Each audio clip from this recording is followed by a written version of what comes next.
Tiwala raw ang sagot para mas tumibay ang relasyon. Ang pangit nga lang sa pakiramdam kung hirap kang ibigay yon sa iyong kapareha. Ikaw, kabarangay, kaya mo bang magtiwala sa iyong karelasyon kahit na alam mong puno ka ng pagdududa? Dear Papa Dudut, magandang araw sa inyo at sa mga ka-forever at kahabang buhay. Ako nga pala si Vanessa, 35 years old, napangasawa ko ang beshi waps kong si Marvin. Kaedad ko rin siya, 10 years old pa lamang kami nang maging matalik kaming magkaibigan. Kaya naman masasabi kong kilalang kilala na namin ang isa't isa. Tanggap ko nga rin po ang pagkabakla ni Marvin. Opo, isang binabae ang napangasawa ko pero hindi yon naging hadlang para mahalin ko siya. Hindi yon naging hadlang para makita kong magiging mabuti siyang asawa. Mabilis lamang ang mga pangyayari. Isang araw ay nagulat na lamang ako na inamin sa akin ni Marvin na gusto na niyang maging straight at mag-asawa ng babae. Isang araw ay nagulat na lamang ako nang sabihin niya sa akin na gusto na niya akong pakasalan. Wala pa kaming relasyon noon pero sinabi niyang maitatawid namin ang pagsasama namin dahil matibay ang pundasyon ng pagkakaibigan namin. Pumayag ako, lagpas 30 na ako noon. Gusto ko na rin namang mag-asawa. Hindi ko pinagsisihan na umuo ako kay Marvin. Kahit sabihin pang marami ang mga humusga sa tibay ng relasyon naming dalawa. Marami ang nag-iisip na panandalian lamang ang magiging relasyon namin dahil siguradong babaluktot daw muli si Marvin. At ako naman daw ay hindi makukontento sa pagsasama namin dahil alam ko raw na iba ang hanap ni Marvin sa isang asawa. Kibit balikat na lang kami sa mga sinasabi ng iba dahil gusto naman naming panindigan ang desisyon namin. Kaya lang isang araw ay nagsimula na ako magduda sa kanya, Papa Dudut. Natakot na ako sa kahihinatnan ng relasyon namin. Nangyari yon nang tulungan ko siyang mag-ayos ng mga gamit niya isang buwan pagkatapos naming ikasal, Papa Dudut.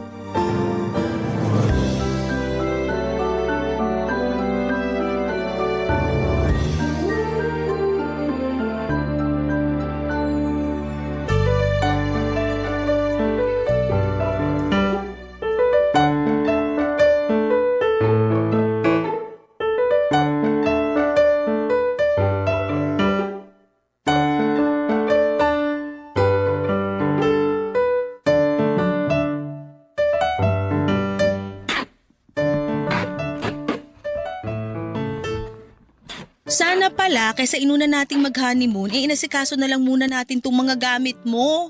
Natambakan tuloy tayo ng gagawin ngayon. Late din kasi pinadala ni Mama itong mga gamit ko. Mas inuna kasi nila ni Papa na mag-honeymoon. Competitive sila ha? Nakikisabay sa honeymoon? Bagong kasal lang yan? Tinitesting lang yung mga tuhod nila kung lumalaban pa. Isusumbong kita pag nakita-kita tayo next month. Ipapahamak ko talaga ang asawa mo? Kaya mo yun? Asawa? Oh, bakit? Naninibago lang. Naninibago pa rin.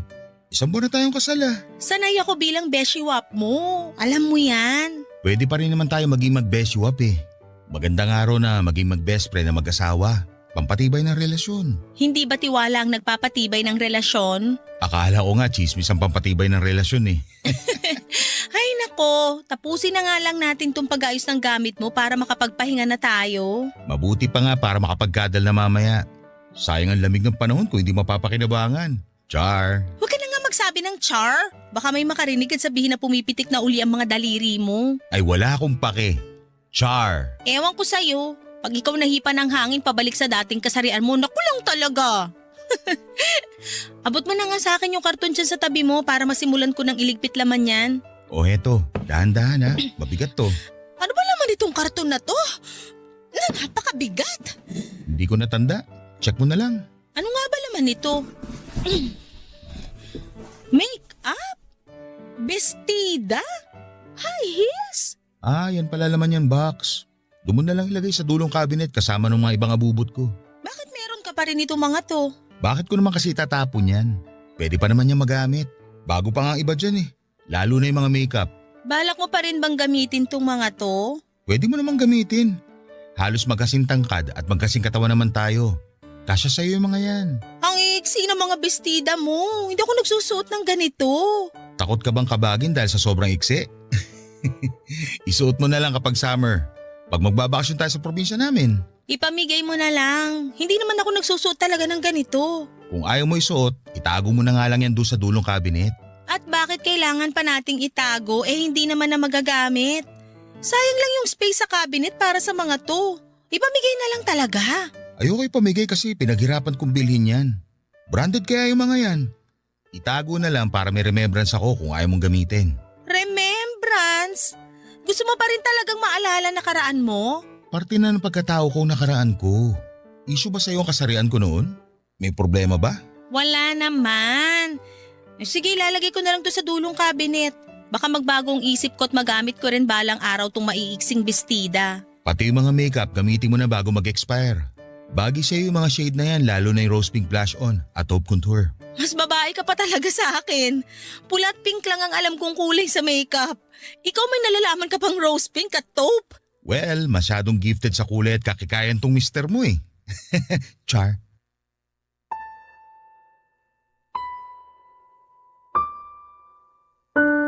Alam kong nagbibiro lang noon si Marvin sa pagbabakla-baklaan niya. Pero medyo kumabog ng kaunti ang dibdib ko dahil mansyado pa rin ang pagiging bakla niya para sa akin. Recent lang kasi siya nagbagong buhay, Papa Dudut. Siguro doon pa lang ako noon nilamon ng mga sabi-sabi na mga kakilala namin na isang araw ay muling magbabalik loob si Marvin sa pagiging binabae. Para mawala ang pag-overthink ko ay nag-focus na lamang akong muli sa pag-aayos ng gamit ni Marvin, Papa Dudut. Marami pa ako nakita roon ng mga gamit niyang pangbabae. Hindi na lang ako umiimik at nilagay na lamang lahat sa dulong cabinet. Umaasa ako na hindi na yon magagamit pa ni Marvin. Umaasa ako na isang araw ay siya na ang magdidesisyon na ipamigay na lamang ang mga yon kesa gawing remembrance sa naging buhay niya noon. Natatandaan ko pa na kasama ako noon lagi ni Marvin na bumili ng mga damit na pangrampa niya. Ako lagi ang tumutulong sa pagbibitbit ng mga pinag-shopping niya para sa pageant na sinasalihan niya noon. Pati nga yung mga damit na isusuot niya para sa mga date niya. Ako rin, Papa Dudut, ang kasama niya sa pagbili noon. Nakakatawa lang na isipin na asawa ko na ang beshi waps kong bakla na mas babae pa kung umasta noon sa akin. Minsan nakakaduda talaga kung totoong gusto na niyang maging straight o nape-pressure lamang siya ng iba para yakapin ang una at totoong kasarian niya. Lalo na kapag may kasama siyang ibang lalaki. Lalo na yung alam kong tipo niyang lalaki. Lumakas ang kaba ko lalo na noong pinakilala niya sa akin ang bago niyang katrabaho na si Deo. Kaedad lang din namin at gwapo pa. Dinala niya sa bahay namin isang gabi para makikain sa amin ng hapunan, Papa Dudut.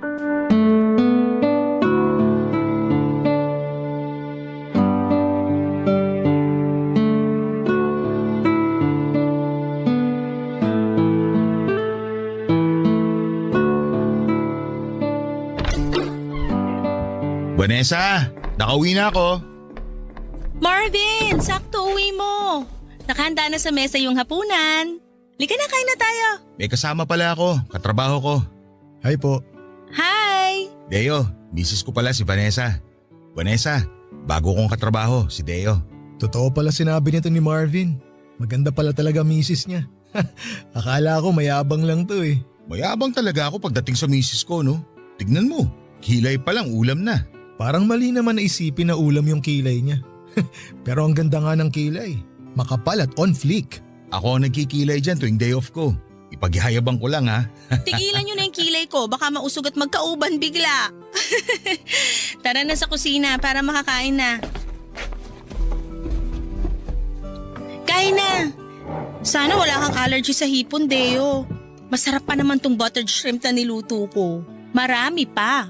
Paborito ko to. Nako, hindi to makakatulong sa abs ko. Mapaparami kain ko nito. Nga pala Vanessa, matindi ang abs nitong si Deo. Pang sparkle artist sa GMA. Ipakita mo nga ngayon Deo. Wag na, ano ka ba? Nakakahiya naman na sa harapan pa ng mga hipon papakita tong abs ko. Kesa naman mamaya mo pa ipakita yan lulubog na yan kapag naparami ka ng kain ng hipon at kanin. Huwag mo na lantad yung abs mo. Naniniwala naman akong pang-artista yung nasa tiyan mo. Kain na lang tayo, Marvin. Baka magtampo pa tong mga hipon kasi mas paborito natin pag-usapan yung abs ni Deo. Umaalog na tong abs ko sa humor mo, Vanessa. Gets ko na talaga kung bakit na-inlove sa ito si Marvin. Sense of humor mo palang ulam na eh. Puro na lang ulam ang nasa isip mo Deo. Kumain na nga lang tayo para makauwi ka na.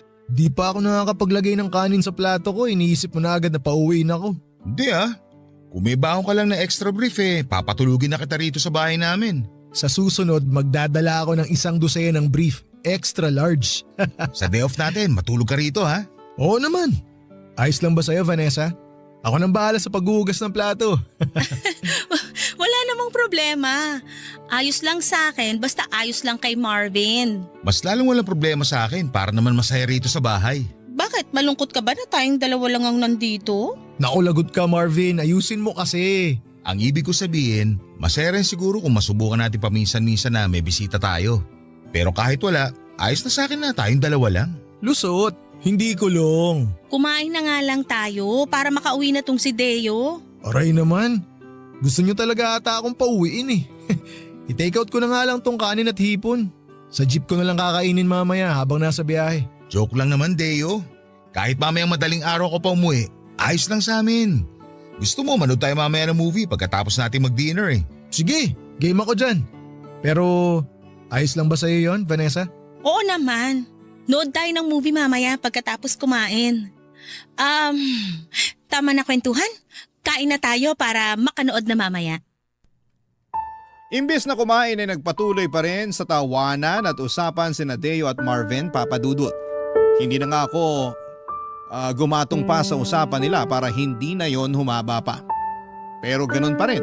Tawanan lang sila ng tawanan na akala mo'y matagal na silang magkakilala. Hindi na rin ako nakaimik pa kahit gustuhin ko man. Parang nakalimutan na kasi nilang andun ako. At sila na lamang ang nagkakaintindihan sa mga pinag-uusapan nila. Kumain na lamang ako para makaramdam sila at doon na rin sila sumunod. Akala ko kapag nagsimula na silang kumain ay hindi na sila magkwekwentuhan. Pero hindi yun nangyari, Papadudut. Sumigi pa rin sila ng sumigi sa usapan. Late na tuloy kaming natapos kumain. Inaantok na ako noon pero ayaw pang umalis ni Deo. Gusto pa niyang manood ng TV at sinamahan tuloy namin siya. Ni Marvin na tuwang-tuwa rin.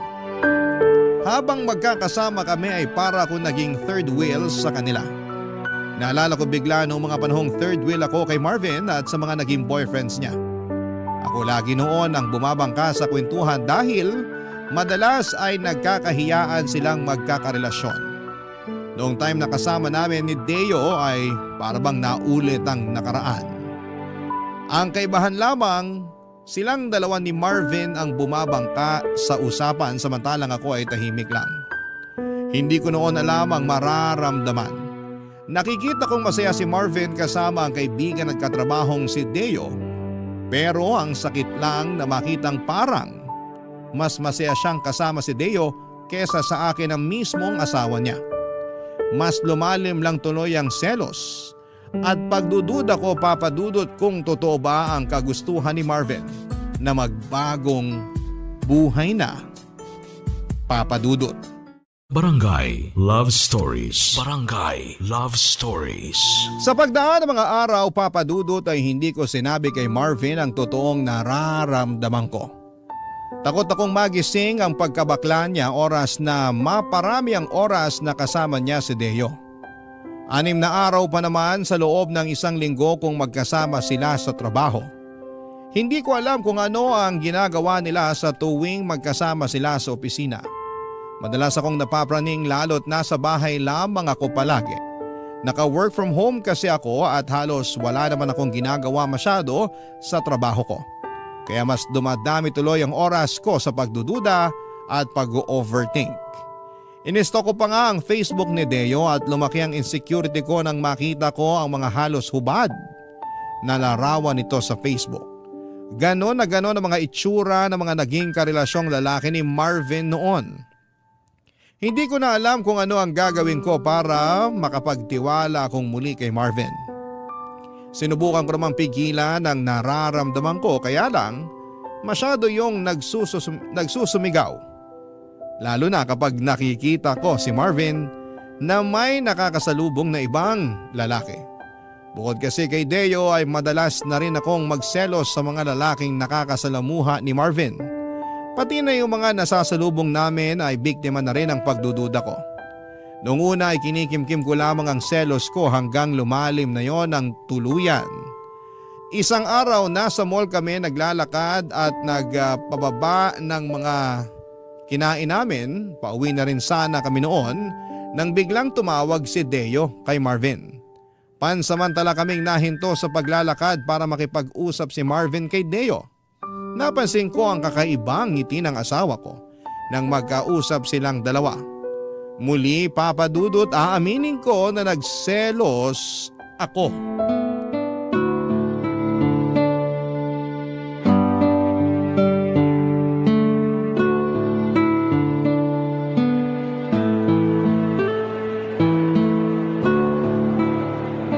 Ang hirap namang matunaw nung kinain nating kaldereta. Sinabi mo pa. Lumalaban pa rin yung karne ng baka sa tiyan ko. Baka bukas ko na ito maburot mailabas. Ang hirap talaga pag nagkakaedad. Hirap nang matunawan. Hoy, bata pa tayo no? 35 pa lang tayo. Kung makapagsalita ka naman dyan, akala mo kailangan na natin kumuha ng senior citizen ID. Kasi naman, isang oras ang mahigit nung umalis tayo sa resto na kinainan natin. Pero parang barado pa rin yung sikmura ko. Pinulang yata tayo sa tubig. Maghanap nga muna tayo na mabibilhan ng tubig. Buti pa nga. Teka, tumatawag si Deo. Sagutin ko lang saglit ha. Sige, gumilid muna tayo para hindi makakaabala sa mga naglalakad. Sige. Hello Deo. Marvin, nasan ka? Andito kami sa mall ni Vanessa. Katatapos lang namin kumain. Bakit? Ay, nagde-date pala kayo. Pasensya ka na. Naistorbo ko pa ata kayong dalawa. Hindi ka nakaistorbo. Ikaw pa ba? Lagi ako may oras para sa'yo. Salamat naman kung ganun. Napatawag ako kasi imbitahan sana kita sa Sabado kung pwede ka. Anong meron? Birthday ng nanay ko. Alam mo namang tuwang-tuwa sa'yo si nanay. Baka naman pwede mo mapagbigyan. Huwag ka na mag-abala sa regalo. Ayos na kay nanay na nandun ka. Game! Anong oras ba? 4:00 ng hapon ng simula. Pwede mo naman agahan para makisali ka sa inuman namin ng mga pinsan ko. Gusto ko yan. Matagal na rin ako hindi nakakainom. Kailangan na mababad sa gin ng lalamunan ko para makaramdam naman ng init at hagod. Ako na bahala sa alak at pulutan. Mananawa ka. O sige na, tuloy nyo na yung date nyo ni Vanessa. Pasensya na ulit kung na-istorbo ko kayo ha. O paano? Bye! Bye! Nakarinig ako ng inuman Inimbitahan ako ni Deo para sa birthday ng nanay niya sa Sabado. Punta ako ha. Hindi ako magpapagabi, promise. Nakilala mo na pala yung nanay ni Deo? Oo. Dumidiretso kasi kami madalas ni Deo sa bahay nila pagkatapos ng trabaho. Kaya pala lagi kang late kung umuwi. Dumadaan ka pa kina Deo. Hindi naman palagi. Sa tuwing naghahanda lang ng merienda ang nanay niya. Kaya ngayon, super close na kayo ng nanay niya. Oo. Kaya naimbitahan na tuloy ako sa birthday niya sa Sabado. Akala ko ba manonood tayo ng sine sa Sabado? Pwede namang manood na tayo ngayon. Parehas lang naman yung palabas ngayon at sa Sabado. Pagbibigyan ko lang yung nanay ni Deo. Ang bait kasi nun eh. Nakakayang tumanggi at baka magtampo.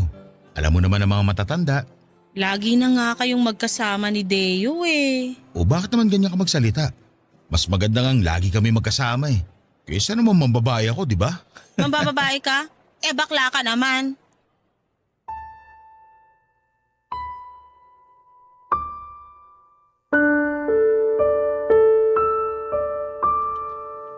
Papa Dudut, hindi ko maiwasang masabi yon kay Marvin dahil sa inis at selos ko. Nawala ang ngiti ni Marvin at napatitig na lamang siya sa akin. Hindi siya makapaniwala sa mga sinabi ko at hindi namin pinag-usapan yon pagkatapos. Nagpanggap na lamang kami na parang walang nangyari. Tahimik kaming pareho habang pinagpapatuloy ang paglalakad. Alam naming nagbago ang mood namin pero wala ni isa sa amin ay walang gustong umamin. Gusto lang naming parehong makaiwas sa away at maiwasang mapag-usapan ang tungkol sa pagbulalas ko sa pagiging bakla ni Marvin. Naghanap kami ng mabibilhan ng tubig at nang nakabili na kami, nag-aya na agad si Marvin na umuwi na. Napagod na raw siyang maglakad. Gusto na raw niyang magpahinga. Tumango na lamang ako at sumunod sa kanya. Hanggang sa pagsakay ng jeep ay tahimik kaming pareho, Papa Dudut. Pati sa pag-uwi sa bahay ay ganun din. Nagkulong siya sa kwarto at ako naman ay naglinis ng mga naiwan naming kalat sa sala. Kinabukasan ay naging okay na ulit kami pero ramdam pa rin namin ang ilangan sa isa't isa. Wala pa rin ni isa sa amin ang gustong pag-usapan ng mga nangyari sa mall. Isang hapon ay hindi ako mapakali at parang may nagtutulak sa akin para kausapin si Deo. Gusto ko siyang makausap para malaman niya ang nakaraan ni Marvin at para alam din niya kung saan siya lulugar. Baka sakaling maisip niyang irespeto ang relasyon naming mag-asawa.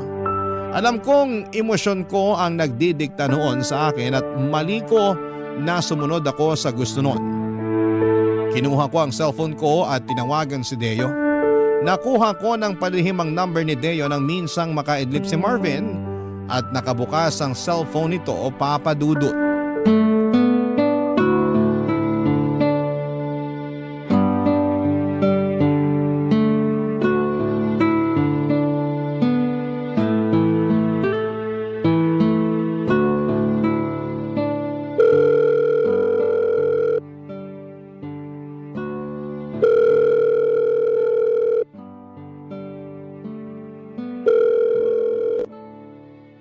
Hello? Sino to? Hello, Deo. Si Vanessa to. Yung asawa ni Marvin. Vanessa, ikaw pala. Nagulat naman ako. Hinahanap mo ba si Marvin? Katabi mo ba siya ngayon? Nasa 4th floor siya ngayon eh. Kausap boss namin. May ibibilin ka ba sa kanya? Wala naman. Kung pwede nga sana wag mo nang sabihin na tumawag ako sa'yo. Ha? Bakit? May problema ba? Meron May tampuhan ba kayo ni Marvin? Gusto mo kausapin ko siya para magkaayos kayo? Wala naman. May iba akong problema. Tungkol saan ba yung problema? May tutulong ba ako? Tungkol sa'yo. At oo, makakatulong ka sa akin. Tungkol sa akin? Teka, may nagawa ba ako sa'yo? Alam mo bang dating bakla si Marvin? Hindi niya nakwento pero ramdam ko naman. Ilantik pa lang ng daliri hindi na kailangan pag-usapan Mag-beshiwap kami ni Marvin mula nung 10 years old kami. Bakla na siya noon pa man. Tapos last year lang nagplano na siyang maging straight na lalaki. Para magawa yon, inaya niya ako magpakasal. Pumayag ako agad. Grabe. Akala ko sa Barangay Love Stories lang nangyayari yung mga ganyang kwento Seryoso ko. Ano naman ngayon ang problema kung sakali? Hindi ka ba naniniwalang straight na siya? Medyo alanganin, lalo na nung pinakilala ka niya sa akin. Bakit naman ako nadamay sa problema? Katrabaho niya lang naman ako. Pero kasi nung bakla pa siya, mga tipo mo yung ginujowa niya. Mapuputla na macho. Alam ko yun kasi ako ang tulay niya lagi sa mga naging jowa niya noon. Beshiwap na, tulay pa, asawa pa. Talo mo pa 3-in-1 na kape Ikaw na. Pasensya ka na kung sinasabi ko sa'yo to ngayon ha. Ayos lang, walang problema. Mabuti nga't nasabi mo to sa akin. Ngayon alam ko na kung saan ako lulugar. Nadamay ka pa sa pagsiselos ko. Pasensya ka na talaga. Wala yun. Pero matanong lang kita. Wala ka bang tiwala kay Marvin? Dati, meron. Kaya lang nagduda na ako nung lagi na kayong nagkakasama. Lagi talaga kami magkasama kasi magkatrabaho kami. Diyan nga ako takot Dahil halos 9 hours kayong magkasama sa trabaho. Imposibleng hindi kayo magka-developan. Pagdating sa parting yan, malabo yan. Paanong malabo? Lagi kang binibida ni Marvin. Panay ang papuri niya sa kagwapuhan mo. Lalo na sa abs mo. Kahit sinong misis magdududa kung bukang bibig lagi ng mister yung katrabaho niya. Ako na nagsasabi sa'yo, kahit pa 15 hours kami magkasama ni Marvin sa trabaho, malabo magkagustuhan kaming dalawa. Bakit naman? Kasi may boyfriend na ako. 2 years na kami mahigit at masaya kami sa relasyon namin. Walang dahilan para magloko. Bakla ka rin? Hindi ba halata? Hindi lang pumipilantik mga daliri ko pero kulay pink ang pagkatao ko. Akala ko straight ka. Hayaan mo, sa susunod ipapakilala ko sa'yo boyfriend ko. Naipakilala ko na siya kay Marvin noon. Nakakasama nga namin madalas kapag nagmimerienda kami sa bahay. Alam mo magandang idea din kung tatry mong sumama sa amin minsan ni Marvin para mawala yung pagdududa mo sa asawa mo. Ang akala ni Deo ay mawawala noon ang pagdududa ko kapag nalaman kong may boyfriend na siya. Pero kabaligtaran ang mga nangyari. Mas lalo akong nakaramdam ng selos at mas lalo akong kinabahan. Kung bakla rin pala si Deo ay mas malaki ang chance na magka-developan sila ni Marvin. Kahit sabihin pang may boyfriend na si Deo, pero dahil uso ang cheating ngayon ay hindi ako pwedeng maging kampante. Tinapos ko na kaagad ang tawag dahil halos hindi na ako makahinga dala ng sobrang kaba. Pagkatapos noon ay sinubukan ko na lang na mag-focus sa trabaho ko pero hindi yun nangyari. Ang utak ko ay nakalipad sa future. Iniisip kong balang araw ba ay makakayanan kong tanggapin pag nagka-developan na sina Marvin at Deo. Parang nanikip ang dibdib ko sa iniisip ko. Mahal ko na si Marvin at wala akong ibang gustong mangyari kundi ang maalagaan ang pagsasama naming mag-asawa. Kinagabihan ay umuwi si Marvin na kasimangot ito at halatang galit. May kutob akong sa akin siya galit at tama naman ako. Alam pala niyang tinawagan ko si Deo. Hindi raw napansin ni Deo na nakabalik na si Marvin mula sa 4th floor at nasa likuran lang siya nito habang magkausap kaming dalawa sa cellphone. Narinig ni Marvin ang pag-a-assure sa akin ni Deo na walang pwedeng mangyari sa kanilang dalawa dahil may boyfriend ito. Guilty ako noon at panay ang sorry ko pero inis na inis pa rin si Marvin sa akin. Sa sala siya natulog at iniwasan niya ako hanggang kinabukasan. Nahiya ako sa ginawa ko at hindi ko alam kung papaano makakabawi sa asawa ko sa ginawa ko sa kanya. Papadudot nagsisisi ako kung bakit hinayaan kong magpadaig sa emosyon ko. Nagkaroon na tuloy ako ng lamat. Ang pagsasama namin ng asawa kong si Marvin, papadudot. Barangay Love Stories. Barangay Love Stories. Nagkaayos din naman kami ni Marvin pero hindi na kami katulad ng dati, papadudot. Nagbago na siya sa akin at alam kong dala yon ang kawalan ko ng tiwala sa kanya. Kilala ko si Marvin, ang pinakaayaw niya sa lahat ay ang mga taong pinagdududahan siya sa kahit na anong paraan at kadahilanan. Hindi ko man lang pinag-isipan ang ginawa ko. Alam kong nasaktan ko siya at hindi ko alam kung paano pa makakabawi. Mabilis pa namang mawala ng gana si Marvin kapag may nagawa kang hindi maganda sa kanya. Lalo na kung mismong karelasyon niya ang nakagawa ng masama sa kanya. Naalala ko nga yung isang karelasyon niya na siloso. Agad na hiniwalayan ni Marvin nang malaman nitong ini-stalk niya ang mga ex ni Marvin. Hindi raw siya komportable sa ganon. Kaya kahit gaano pa niya kamahal ang ex niyang yon ay iniwan niya agad para sa peace of mind niya. Dahil sa pag-alala ko sa ex ni Marvin ay natakot ako. Kaya nakipag-ayos agad ako sa kanya at ginawa ko ang lahat para mapatawad na niya ang mga nagawa ko.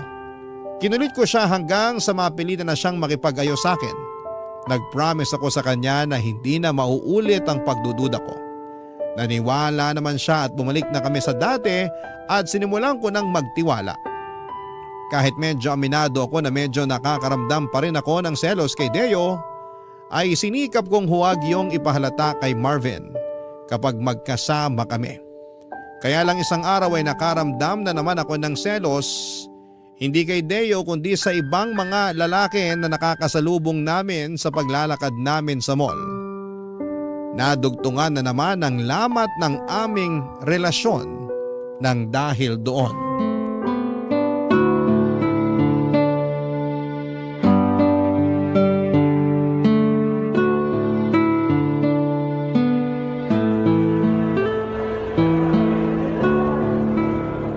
Pwede ba tayong dumaan sa second floor?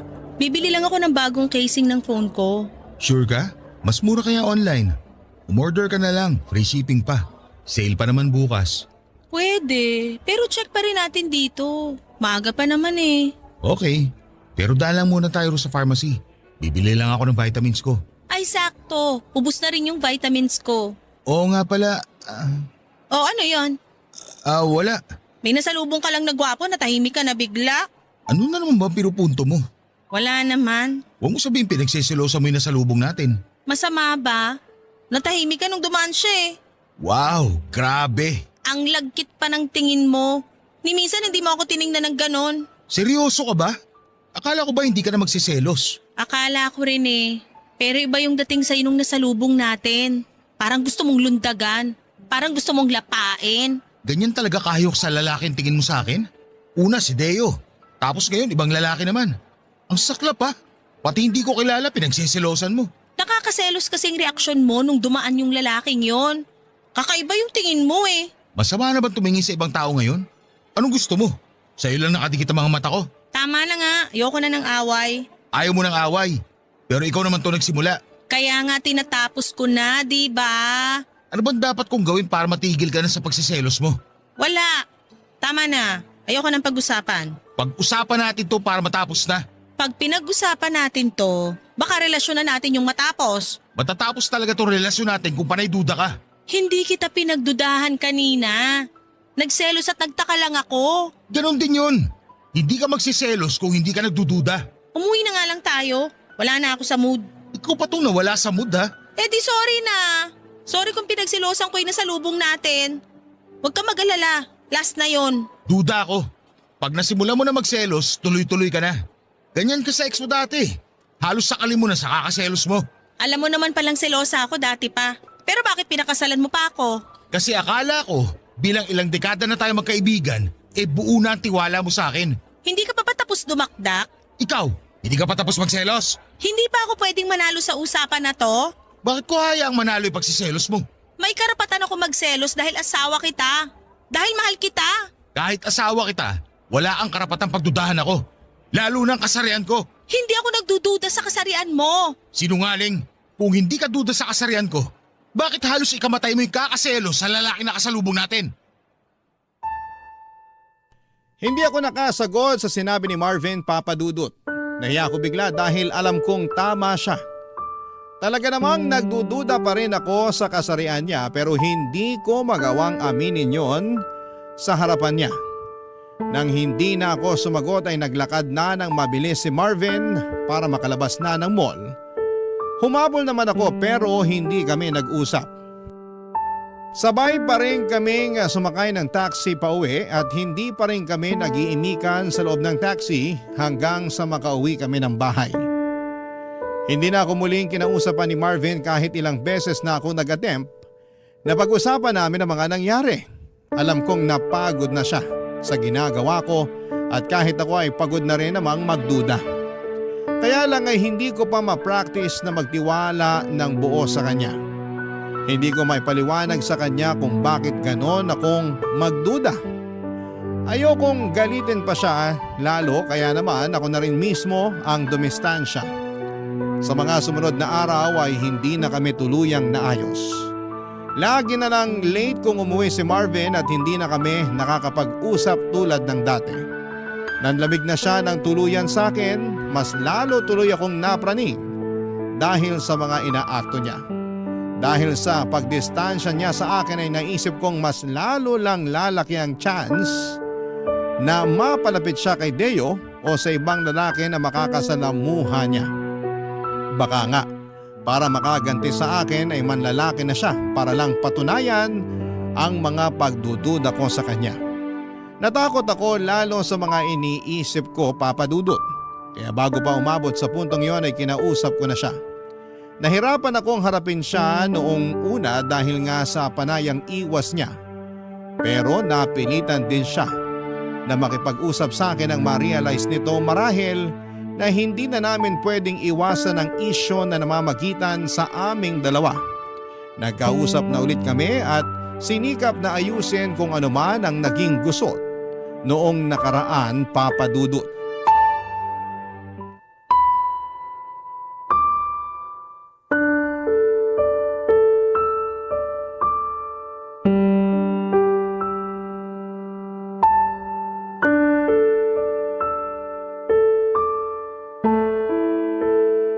Buti naman at napapayag na kitang pag-usapan natin to. Wala naman na sana pag-uusapan kung marunong ka lang magtiwala.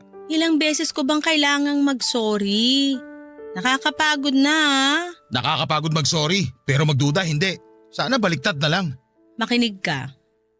Alam kong hindi ko na mababawi yung pagdududa at pagsiselos ko sa'yo nung mga nakaraan. Kaya nga gusto kong makabawi ngayon. Babawi ka ngayon tapos bukas balik selos na naman. Ikaw naman tong walang tiwala sa akin. Ikaw pa talaga may gana magsabi niyan? Aayusin ba natin to o hindi na? Hindi ko alam. Pagod na ako sa kakaselos mo. Kung mauulit to sa susunod, binibigyan mo lang ako ng dahilan para pagsisiya na pinakasalan kita. Ang sakit naman yan. Mas masakit kaya lahat ng pagdududa mo. Masisisi mo ba ako? Wala pang 1 taon nung magdesisyon kang magpakalalaki. Buong buhay mo lagi ka naka-lipstick. Lagi kang naghahabol sa lalaki. Diring-diri ka kapag nadidikitan ka ng dibdib ng babae. Wala ka talagang tiwala, no? Oo, aaminin ko hindi ganun kadaling panindigan to pagiging lalaki ko. Pero ginagawa ko. Araw-araw sinusubukan ko. Kaya sana, subukan mo rin magtiwala. Kasi nadadamay ako sa pagiging nega mo sa akin. Ayoko naman sanang maging nega. Kaya lang kasi, Kaya lang ano? paano kung isang araw mapagod ka na sa kakasubok? Paano kung isang araw ma-realize mo na mas gusto mo na lang uli maging bakla? Na mas gusto mong yumakap sa lalaki kaysa babae? Paano ako? Bakit kasi ganyan ka-advance ang utak mo? Hindi ba pwedeng yung pagsusumikap ko ngayon na maging straight ang isipin mo? Hindi mo ba na-appreciate yun? Na-appreciate ko na nag-e-effort kang maging straight. Pero hindi ko lang kasi maiwasang makaramdam ng takot sa tuwing may nasasalubong tayong gwapo tapos mapapatingin ka sa kanila. Ay, ni sa hinagap, hindi ko naisip na lalaki ang pagseselosan ko. Vanessa, ikaw na itong pinili ko. Ikaw na itong pinakasalan ko. Marami naman dyan na pinili nga sa una. Pero sa huli, iniwan pa rin. Kaya hirap ka magtiwala kasi nakafocus ka sa mga mali ng iba. Hindi tayo yun. Iba tayo. Mahal kita at mahal mo ko. Hindi ba pwedeng yun na lang atupagin natin ngayon? Kesa lagi tayong mag-aaway dahil sa walang kwentang pagdududa mo. Paano bang gagawin ko? Nahihirapan na rin ako eh. Gustuhin ko man na di magselos. Pero ramdam ko pa rin eh. Lalo tuwing wala ka rito sa bahay at kasama mo si Deo. Si Deo na naman? Ilang beses ko bang sasabihin sa'yo na magkaibigan lang kami? May karelasyon yun. Nakakahiya na pati siya idadamay mo sa pagsiselos mo. Kasi naman, panay-puri ka sa itsura niya. Lagi mong binabalita sa akin kapag pumapasok siya sa opisina niyo na mala artista yung datingan. Dahil lang doon kaya ka nagdududa? Mas matakot kapag naglilihim na ako tungkol kay Deo. Pati na rin sa ibang mga lalaki nakakasalamuha ko. Ibig sabihin lang nun, may mali siya na sa akin.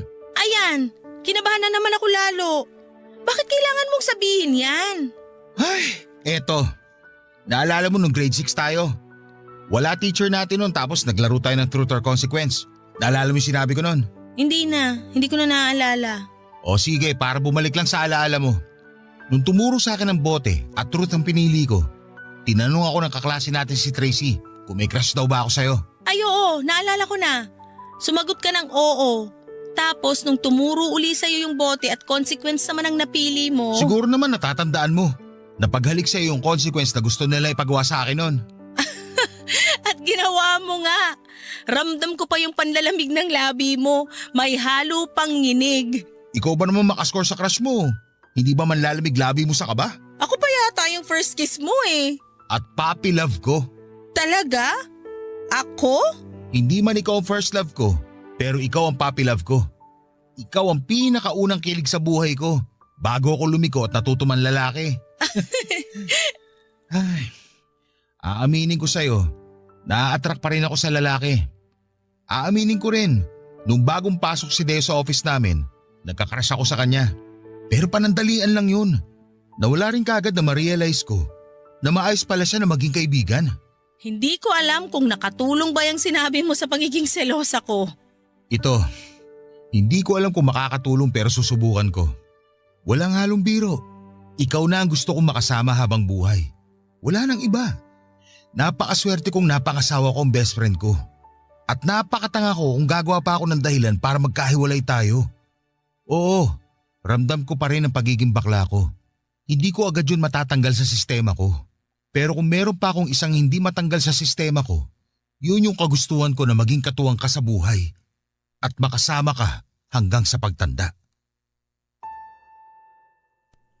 Nakatitig lang sa akin si Marvin habang sinasabi ang mga linya niyang yon. Aaminin kong nakatulong yon para mabawasan ang nararamdaman kong selos at pagdududa. Niyakap ko na lamang siya dahil hindi ko rin alam kung ano ang susunod na sasabihin para hindi masira ang moment namin. Pagkatapos noon ay nagbalik na kaming muli sa masayang relasyon namin. Kaya lang, ramdam ko na noon ng pagiging maingat ni Marvin. Ramdam ko rin na napapraning na siya sa tuwing lumalabas kami at nakakasalubong kami ng gwapong lalaki. Iniiwasan na rin niya si Deo at ramdam ko ang lungkot niya noon. Alam ko naging close na silang dalawa at nakasira lamang ang pagsiselos ko sa samahan nila. Aaminin ko na hanggang ngayon ay hindi pa ganoong kabuo ang tiwala ko kay Marvin. Siguro'y likas na sa akin ang magduda dahil yun na ang nakasanayan ko sa mga dating nakarelasyon ko. Pero bala ko na sana yung itigil kaya lang ay hindi ko alam kung papaano.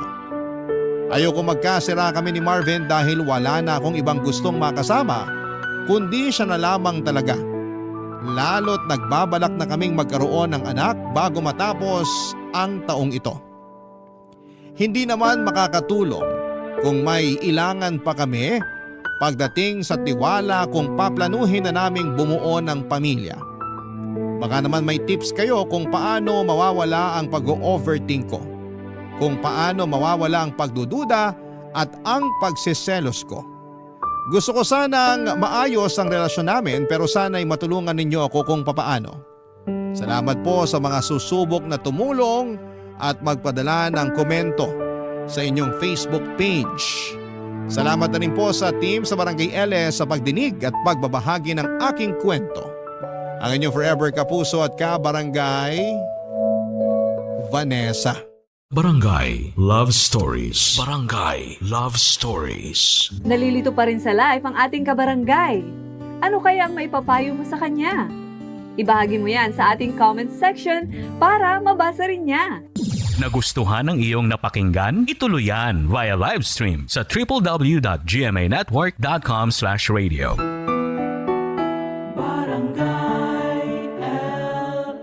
In Mega Manila, 97.1. Forever.